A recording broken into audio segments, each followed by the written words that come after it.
كميت وعلو تخاتتلتي مدبات ماكل جولجول سبورت نلومي ربع 22 حمله زدالنا يو كلاي زور تحست علتاو زينات سبورت حيزنا تقربنا لنا مكتتالكم باخبرات نعدم بلجيماوي تقدماي قدم بشكلتا ياسفر فيليبسن كاب كلب الفيسن بريمير تيك نمبل 10 شوعات مدرخ زور فرنسا تعويتلهم زي كاب تشامبرين اب فايرون 174 شوعات كيلومتر شفن مدرخ افتي اب موداتا ناي قتلا ماليا تقدم تزمچ زنبر بوتا فيليبسن بقصبتا وددر نماورو شيميدن اولاف كويجن بليصيو عود كوينوم እዚ መድረኽ ዓብን ልዕል ሰዓትን ዝሓተተ ጋንታታት ናይ ምፍንጫል ጾታ ዘር ኣያሉ ንልዕሊ 100 ኪሎሜትር በንን ዝውዕላ ጋንታታት ኣብ ዝነበራሉ ኣብ መወዳእታ ግን ብብዙሓት ተቐዳደምቲ ቅጽበታዊ ውድድር ተዛዚሞም ኣብቲ ቅጽበታዊ ውድድር ቀዳማይ ያስፈር ፊሊፕሰን 3 ሰዓትን 41 ደቂቃን 13 ካሊትን ክዛዝሞን ከሎም ካልኣይ ማውሮ ሽሚድ ካብ ጃይኮ ኣሉላ ሳልሳይ ኦላፍ ኮይች ካብ ክለብ ዴክቴሎን ራብዓይ ድማ ሉዊስ ኣስካይ ካብ ኤንኤስኤን ሳይክሊንግ ቲም ሓምሻይ ሪክ ፕሊመርሰን ካብ ቱዶር ፕሮ ሳይክሊንግ በተመሳሳለ ግዚያት ዮም ኣብዙ ውድድር ዝጻወት ዘሎ አባል ኤንኤስኤን ሳይክሊንግ ቲም ኤርትራዊ ተቀዳዳማይ ቢንያም ግርማይ መበል 91 ተርታሒዙ ውድድሩ በሰላም ዛዚሞም ዘማዓልቲ ኣብ ናይ ነጥቢ ቀጠልያ ማልያ ዓበይት ለውጥ ክትምጽእ ከላ ኣብ ሓፈሻዊ ናይ ግዜ ብጫ ማልያ ግን ለውጥ ክመጽእ ይካለን ንብጫ ማልያ ሒዝዋ ዘሎ ታዴ ፖካጃ ንውድድሩ ምስ ዓባይ ጉጅለ ብምዝዛሙን 4 ደቂቃን 32 ካሊትን ኣብ ልዕሊ ካልኣይ ዘሎ ሬምኮ ኤቨኖፖላን ጽሕዎ ዘሎ መርሕነት ዓቂቡ ክወጽእ እንከሎም ንጻዕዳ ማልያ ሒዙ ዝርከብ ወዲ ጋንቱ ይሳቅ ዶሎቶሮ ድማ ኣብ ሳልሳይ ደረጃ ኣሎ ኣብ ናይ ነጥቢ ማልያ ማድስ ፔደርሰን ካብ ሊትረ ካብ ዝመድረኽ ሻምናይ ደረጃ ሒዙ ክዛዝም እኳ እንተኻለም ኣብ መንጎ ናይ ቅጽበታዊ ውድድር ግን ተዓዊት እዩ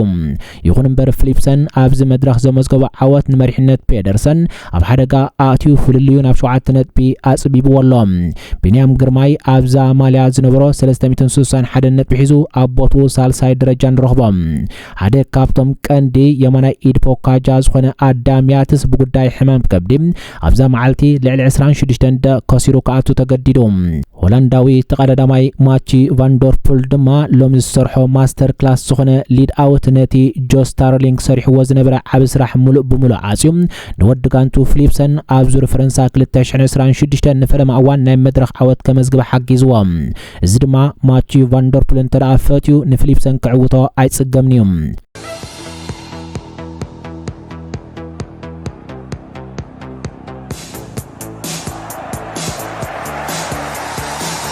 48 ሃገራት ዝነበሮ ድሕሪ ናይ 39 መዓልታት 104 ጾታ ተካይዱ ብዓወት ሃገራዊት ጋንታ ስፓኛ ዝተዛዘመ ውድድር ዋንጫ ዓለም 2026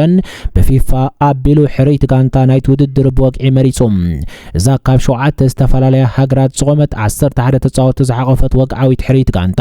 ብታክቲካዊ ኣሰላልፋ 4-3-3 ኣቃውማ ዕውት ሃገራዊት ጋንታ ስፓኛ ምስ ፈረንሳ ዝበዝሑ ተጻወቱ ምሪጻን ኣብ ዝርዝር ብሉጻት 11 ተጻወቱ ኣጥቃዕቲ ሊዮኔል ሜሲ ምባፔ ሃላንድ አካፋፈልቲ ቤሊንግሃም ሮድሪ ማይክል ኦሊዘም ተኸለኸልቲ ማርኮ ኩሪያ ኡፓሚካኖ ሊሳንድሮ ማርቲነስ ፔድሮ ፖሮ ሓላው ልዳት ድማ ቮዚኒያ ተመሪጾም ኣለዎም ሓላው ልዳት ሃገራዊት ጋንታ ኬፕ ቨርደ ቮዚኒያ ነቲ ልዳት ዝሕሉ ክምረጹ እንከሎም እዚ ሓላው ልዳት ንኩዕሶ እግሪ ዓለም መዛረቢ ብምፍጣር ሃገሩ ኣብ ሙሉእ 9 ደቂቕ ስዕረት ከመዝገበት ክትወጽእ ታሪኽ ዝሰርሐ ጅግና ሓላው ልዳት እዩ ቮዚኒያ ኣብ ውሽጢ 40 መዓልታት ካብ 50,000 ሰዓብቲ ናብ ከባቢ 30 ሚሊዮን ሰዓብቲ ኢንስታግራም ክበጽሕ ክኢሉ እዩ ኣብቲ ንስፓኛ ኣብ ናይ ምድብ ጸወታ ብማዕረ ባዶ ዘውጽዋ ጸወታ 7 ቅልዓት ከድሕኑ እንከሎም ኣብቲ ኣብ ዙር 16 በአርጀንቲና ኣብ ተወሳኺ ግዜ ዝተሰዓረሉ ጸወታ ድማ 8 ሾትታት ኣድሕኑ እዩ ካብታ 500,000 ህዝቢ ዘለዋ ኣፍሪቃዊት ሃገር ኬፕ ቨርደ ድማ ስማ ምስ ዓለም ክላለ ዓብ ተራ ተጻዊት እዩ ናይ የማን ተኸላኸላይ ስፓኛዊ ተኸላኸላይ ፔድሮ ፖሮ እዩ እዚ ተኸላኸላይ ሃገሩ ስፓኛ ዋንጫ ክትዕወት ካብቶም እጃሞም ዘበርከቱ ክኸውን እንከሎም ኣብቲ ዝዓበየ ናይ ፍርቅ ፍጻመ ጸወታ ንፈረንሳ 2 ብባዶ ዝረትዕሉ ጸወታ ነታ ካልእት ሾቶ ብስሙ ኣመዝጊብዋ አንጻር ሃገራዊት ጋንታ ኦስትሪያውን ሓንቲ ሾቶ ኣቕፂሩ እዩ ናይ ጸጋም ተኸላኸላይ ስፓኛዊ ማርኮ ኩሪያ ሙሉእ ተኸላኸላይ ማርክ ኮኩሪያ አንጻር ከም በዓል ሊዮኔል አንድሬስ ሜሲ ኣብ ፍጻመ አንጻር ዑስማን ደምበለ ኣብ ፍርቅ ፍጻመ አንጻር ፔድሮ ኔቶ ኣብ ዙር 16 أنصار تروسارد أب ربع فصامي قديمو حيال زخونه بقعاتو أرئيو كوتصن كلهم أنصار هاجرايت كانتا أوستريا زكايدو ناي 32 زور صوت هدما كلت أسيست سريحيوم ناي مأكل بيمان فرنساوي تخلخلاي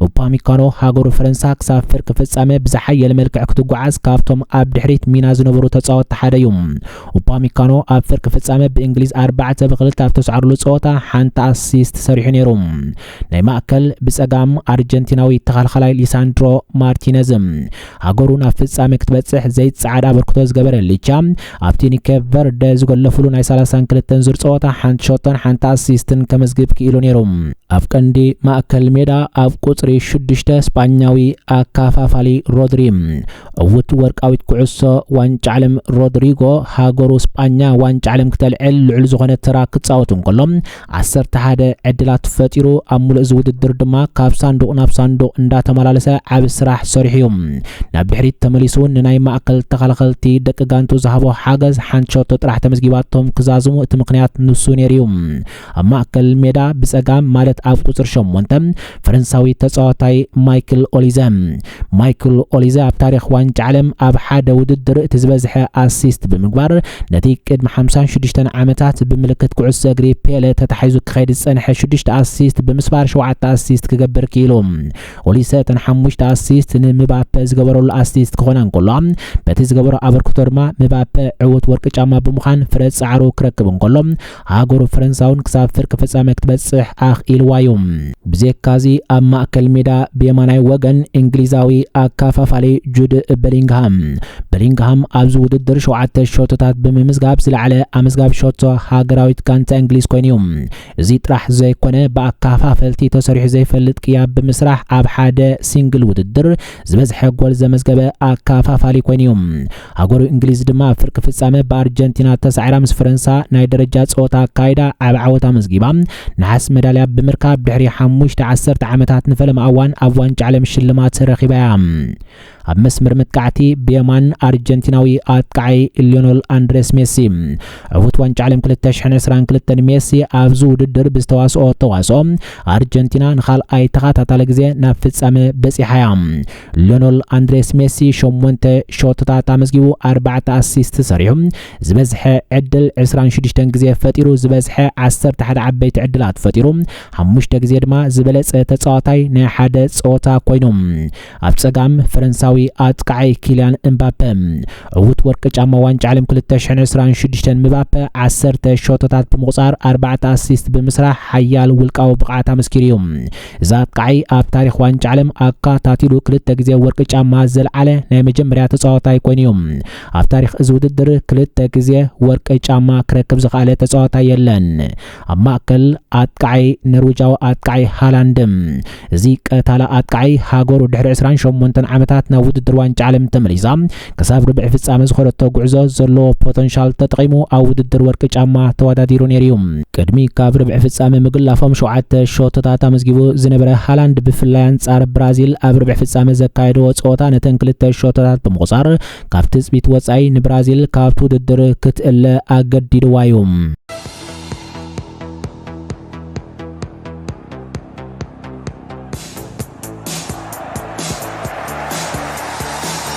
نبقى زينا مسنسجر ونان كلب أرسنال جوسكرين كاب قداي برونو غمارش بولكي بمتاو أرسنال أب مودا تامسني كاستل يونايتد وعلن مقبار زاد اللي وسان تراي سرح مهلا وتقليتهم سبسبات كم زملكتو زيتا ناب درجة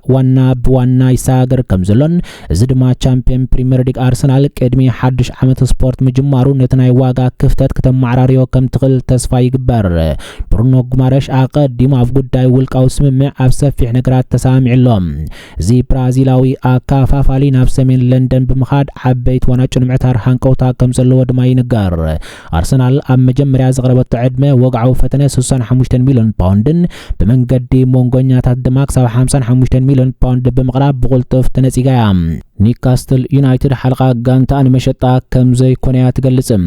እንተኾነ ግን ምስታ ክለብ ቅርበት ዘለዎ ምንጭታት ከም ዝሕብርዎ ካብ 80 ሚሊዮን ፓውንድ ምዝቀርብ ናብ ሰሜን ለንደን ክሳገር ኣብ ግምት ከም ትጥዎ ይሕብሮም ወነንቲ ክለብ አርሰናል ስድራቤት ክሮንከ ንዘውዲ ፕሪሚየር ሊግ ንምሕላውን ንምክልኻልን ንሚኬል አርቴታ ክድግፍዎ ምዃኖም ብግልጺ ቃል ኣትዮም ኣለዉ ድሕርቲ ኣባት ቃይ ሞርጋን ሮጀርስ ብ117 ሚሊዮን ፓውንድ ዘጋጠመ ጨውያ በቀጥታ ስጉምቲ ክውሰድ ተወሲኑሎም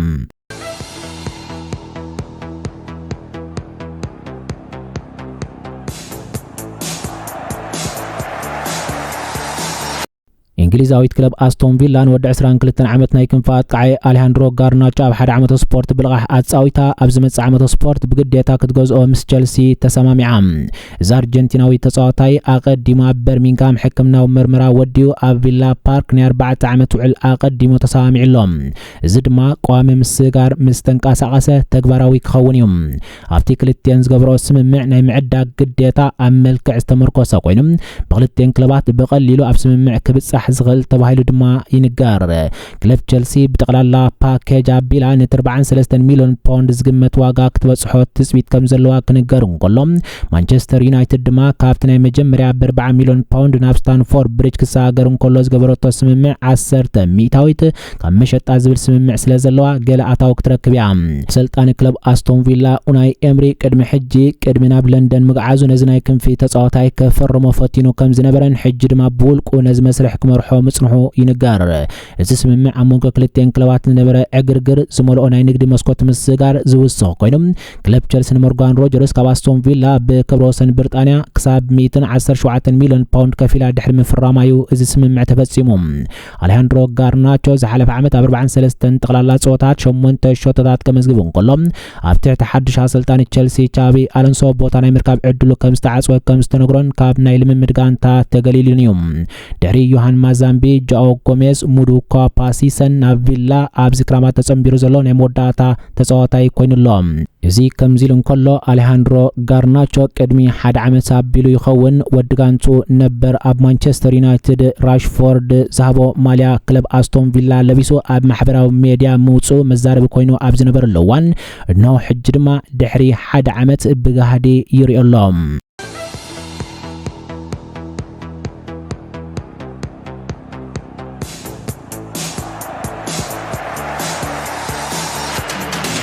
እንግሊዛዊ ተጻዋታይ ክለብ ማንቸስተር ሲቲ ፊል ፎደን ምስ ክለቡ ዝነበረው ውዕል ብወግዒ ብምንዋሕ መጻዩ ክሳብ 2030 ናብ ስታዲየም ኢትሃድ ክቅጽል ሓዱሽ ናይ 4 ዓመት ውዕል ፈሪሙ እታ ክለብ ነቲ ስምምዕ ሎም ረብዕ ብወግዒ ብምርጋጽ ነታ ኣብ ቀረባ እዋን ነዚ ወዲ 26 ዓመት ተጻዋታይ ምስ ከም በዓል ኤስ ሚላን ባርሴሎና ዝኣመሰላ ክለባት ዘተኣሳስሮ ዝነበረ ናይ ምስጋር ግምታት መወዳእታ ጌራትሎም ብዘካ እዚ ድማ ኣብቲ ዝተገብረ ስምምዕ እቲ ጻንሖት ክሳብ 2031 ተወሳኺ 12 ኣዋርሕ ናይ ምንዋሕ ኣማራጺ ዘጠቃልል ከም ዝተገብረሉ ትጸብጻብ የረጋግጽ ኣብታሽ አይ ዓመቱ ናብ ሲቲ ዝተጸምበረ ፎደን በዝውዕል ነቲ ኣብ ናይ ዓዲ ክለብ ዝተወከለ ናይ 20 ዓመታት ምዕራፍ ክሓልፎዩ ፊል ፎደን ወዲ 26 ዓመት ጥራሕ ኣብ ዘለወሉ እዋን ኣብ ታሪኽ ማንቸስተር ሲቲ 6 ዋንጫ ፕሪሚየር ሊግን ሓንቲ ዋንጫ ቻምፒየንስ ሊግ ኣውሮፓ ሓዊሱ 20 ዓበይቲ ክብርታት ብምርካብ ብሓባር ዝበዝሐ ስልማት ዝረኸበ ተጻዋታይ እዩ ዝሓለፈ ዓመት ኣብ ትሕቲ ኣሰልጣኒ ፔፕ ጓርዲዮላ ውስን ናይ ጸወታ ግዜ ምርካቡ ናይ መጀመርያ ቦትኡ ድሕሪ ምጥፉን ብኣሰልጣኒ ቶማስ ቱከል ኣብ ዋንጫ ዓለም ሃገራዊት ጋንታ እንግሊዝ ድሕሪ ዘይምምራጹን ፎደን ኣብ ትሕቲ ዝመጽእ ኣሰልጣኒ ማንቸስተር ሲቲ ኤንዞ ማሬስካ ብቕዓቱ ዳግማይ ንምሕያል ዘይተኣደነ ፍናን ከም ዘለዎ ገሊጹ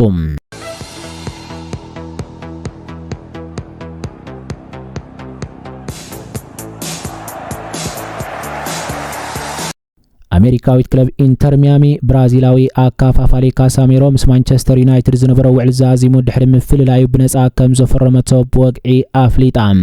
እዚ ወዲ 34 ዓመት ተጻዋታይ ክለብ ሪያል ማድሪድ ነበር ክሳብ መወዳእታ ዓመት ስፖርት 2027 ኣብ ኣሜሪካ ዘጽንሖ ክታም ከነበር እንቆሎም ነቲ ካብ ኩዕሶ ስቴፋኖ ሰርጆ ቡስኬት ብጭብጥ መተካእታ ማእከል ሜዳ ኮይኑ ቁጽሪ 5 ማልያ ክለብስ ድልው ኮይኑ ይርከብ እዚ ብነጻ ፈሪሙ ዘሎ ካሳሜሮ እታብ አሜሪካ ሙድብ ተጻዋታይ ተባሂሉ ዝወሃብ ቦታ ኣይክሕዝን እቲ ንሰለስተ ሙድባት ተጻዋት ተባሂሉ ዝፍለጥ ቦታታት ሚያሚ ሊዮኔል ሜሲ ሮድሪጎ ዶ ፓውልን ጀርማን ፔትራማንን ተታሒዙ ስለዘለዩ ይኹን እምበር ሜጀር ሊግ ስኮር አሜሪካ ብንቡ ብዛዕባ ትምስጋር ወግዓዊ ምርመራ ጀሚሩሎ እዚ ድማ ኤልኤ ጋላክሲ ኣብ ካሳሜሮ ናይ ዳህሳስ መስል ኣለዋ ኣብ መንጎ ክልቲአን ክለባት ኣብ ስምምዕ ኣብ ዝተበጽሓለ እዋን ኢንተር ሚያሚ ቅድሚ ሕጂ ብዘይ ሕጋዊ መንገዲ ምስቲ ተጻዋታይ ተዘራሪባ ኒራድያ ዝብል ምርመራ ይግበር ኣሎ ካሳሜሮ ካብ ጋንታታት ስዑዲ ዓረብን ኣውሮፓን ብፍሉይ ኣብ ሳውዝ ቢች ክነብር ምስ ሊዮኔል ሜሲ ክጻወትን ዝቐረበሉ ኣታው ዘለዎ ዕድመ ከም ዝነጸጎ ይግለጽ ካሳሜሮ ናብ ፍሎሪዳ ብምስጋር ምስ ወዲ ጋንቱ ኣብ ሪያል ማድሪድን ዩናይትድ ነበር ሰርጆ ሪጉለን ዳግማይ ክራኸብ ዝገብረዩ ካብዚ ብተወሳኺ ድማ ካብትን 10 ዓመታት ኣብ ኤል ክላሲኮ መተላለኽቱ ዝነበሩ ሊዮኔል ሜሲ ሉዊስ ስዋሬዝ እቲ ልኽ ተቐይሩ ደቂ ጋንታ ኮይኖም ክዋስኡ ምዃኖም እዩ ስለምክትታልኩም ነመስግን ሕጂ ዝበልናዮ መደባት ስፖርት ነዞም ክንከታተሎም ዝጸናሕና ይመስሉ ነይሮም ኣብ ዝቕጽል መደብ ብኻልእ ትሕዝቶ ክሳብ ንራኸብ ኣብ ዘለናዮ ሰላም ንኹልና